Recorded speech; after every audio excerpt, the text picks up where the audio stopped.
Children, it's your science period. We are in chapter 6, physical and chemical changes. And today is the sixth part of the same. Children, we talked about the chemical changes, the rusting of iron particles, and the prevention of rusting. When we were talking of rusting, so we found that here iron metal is when it comes in contact with water as well as oxygen. So it forms iron oxide, and this is what is your rusting. Even salt plays a very important role for the process of rusting. So rusting is one change which affects the iron particles, and slowly it destroys them, and then it leads to our monetary loss. Iron, which is used in our day to day life for making of the bridges, for the ships, cars, and many of the other articles, either the things that we use in our day to day life. So, here you can see how these things, when they come in contact with oxygen, water, and salt, they get rusted. Okay, and here yesterday we saw in the coastal areas the process of rusting takes place very fast. So now the question was how we can prevent from rusting. So we found few methods for the same. First method was to apply a coat of paint or grease, but this has to be practiced regularly so as to prevent rusting. Second method was galvanization, during which the deposition of the layer of zinc was done on iron. The third method is your alloying. Here we have an example of stainless steel, which is a mixture of iron and carbon. And here the metals like the chromium, nickel and manganese, they are used so that the iron and the other metals, they do not get rusted. So children, this is all that we have done till yesterday. Today we are going to start up with a new topic, that is your crystallization. Crystallization, children, here on the screen you can see the crystals of copper sulfate. Okay, so this is how we will study now how we can get the crystals of any of a substance from a saturated solution. Crystallization, you have heard of the term last year, because when we were talking of the extraction of the salt after the process of evaporation from the sea. So here we are going to start with the same, because you at least have some knowledge of the same.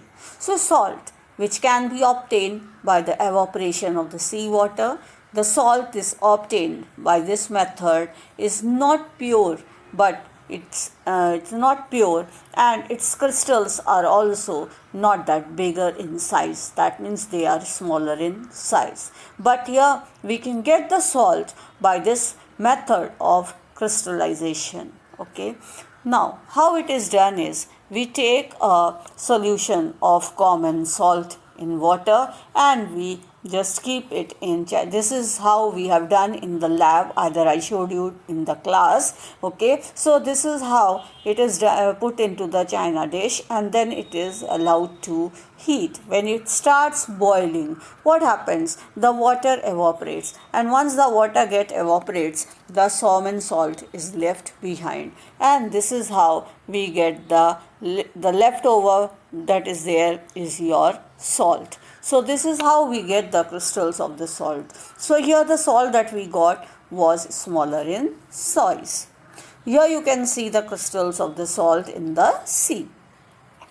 Now actually, what is crystallization? What are the steps in the crystallization? So here the first step is, we take the impure solid which is dissolved in a solvent, that means any of a solvent. Second, the solution is heated and then it is evaporated so that the solvent is evaporated. Third is the hot solution is now allowed to cool. The solid appears as a pure crystal.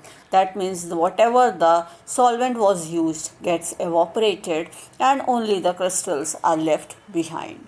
In the fourth step, the cold solution is poured into the other pan, either in other place, so as to obtain the crystals, and these crystals are then dried and pressed within the sheets of the filter paper so that we can get a pure crystal. So these are the four steps which goes on for the process of crystallization. The shape of the crystals cannot be seen clearly, but however, the large crystals of the pure substance can be formed by this method from their solution, and the process is said to be crystallization. It is an example of a physical change. So children, yesterday we have been talking continuously about the chemical change. So when we are talking of a crystallization, it is your physical change. Here you can see how the phosphate, we can just do it in the lab and we can get the crystals of copper sulfate. So here again, instead of the salt, we have taken copper sulfate solution and that we are boiling, and when we boil it, after boiling we get the crystals of your copper sulfate. So we will perform an activity, that is activity 6.9 according to your textbook. We will take a cup full of water in a beaker and we will add few drops of dilute sulfuric acid and we will heat the water. When it starts to boil, we will add some copper sulfate powder into it and continuously we will mix it. After mixing it, it will get mixed up and then there will be no powder left. Everything will be dissolved within that water. And now we will filter the solution and then allow it to cool for some time. When we allow it to cool, we will not disturb this solution and let it cool. After some time, we will see the crystals of copper sulfate, but we have to wait for some time.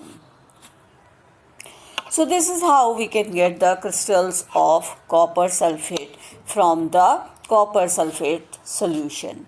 So this is your method. As I said, there are 4 steps for the same way. So actually, what is crystallization? It is the separation technique that is used to separate a solid which is dissolved in a liquid. The solution is warmed in an open container and then allowed the solvent to evaporate and then leaving out the saturated solution. The saturated solution is now allowed to cool. The cooled solution, now within the cooled solution, what happens? The solids will get separated out of the solution and the crystals will start to grow. These crystals are now collected and then later on they are allowed to dry. So this is the entire process of crystallization. So children, I hope you have understood what is crystallization. Now we are going to just have a brief, again, a knowledge about the physical and the chemical change. So we found that there are many examples of your physical and chemical change. When you take a pencil, you break it.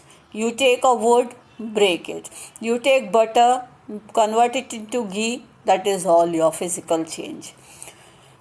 Burning of your wood into ash is your chemical change. Okay, baking of your cake is your chemical change.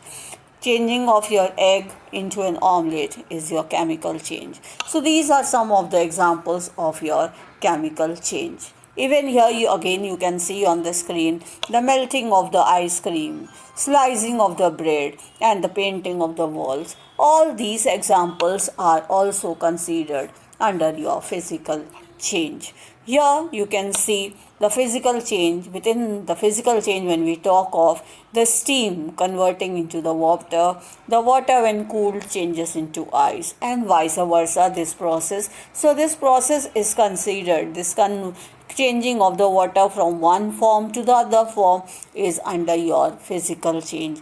But once we are burning anything and it gets converted into ashes, that is your chemical change. Children, when we were talking of the physical and the chemical change, there are few points where we say they are different from one another. So, a physical change is mostly reversible. So, when we talk of physical change, we say it's your reversible change. But when we talk of a chemical change, it is not reversible. It is not reversible. That means whatever product we get, that is the final product.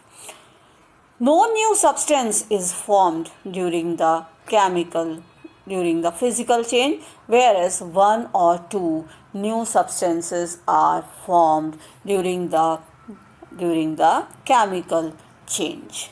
When we talk of a physical change, the substance retain its chemical property, whereas in a chemical change, the new substance formed has its own properties from that of the original substance. So these are the three basic, very important differences between your physical and the chemical changes.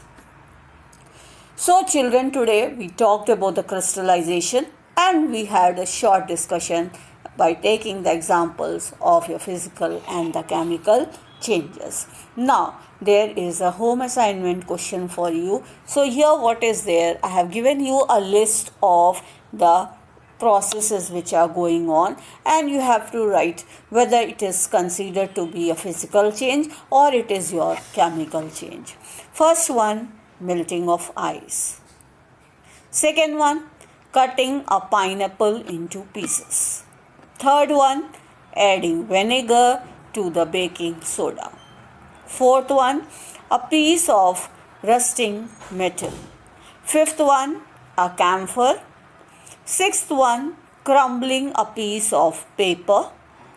Seventh one, sour milk. Eighth one, shattering a drinking glass. Ninth one, dissolving sugar in water. 10th one, burning paper. 11th, boiling water. And 12th one, burning a matchstick. So these are the 12 things which you have to find out. These are the 12 changes which you have to see whether they are categorized under the physical change or they are categorized under the chemical change. Here again, I have given you few examples and these examples you have to mention whether they are physical or chemical. So first one, soured milk smells badly because bacteria have formed a new substance in the milk.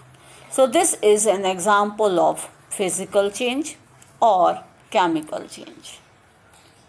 Second one, sand flowing in an hourglass is an example of a chemical change or a physical change. Third one, the change of state of gas to a liquid is an example of physical or chemical change. Question number 4. Among the 4, which is an example of a physical change?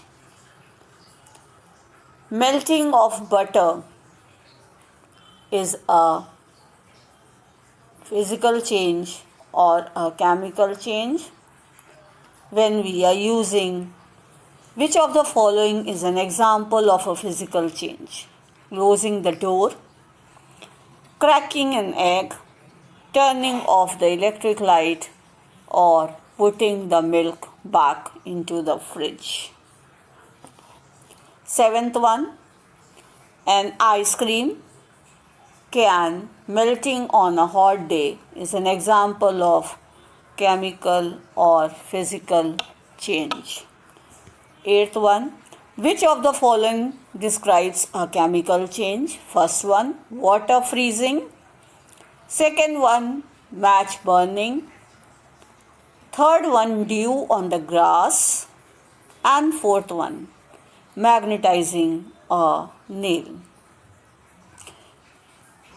Ninth one, charcoal burning on the grill is an example of a physical or a chemical change. So children, these are some of the activity questions which you will be doing as your class, as your homework.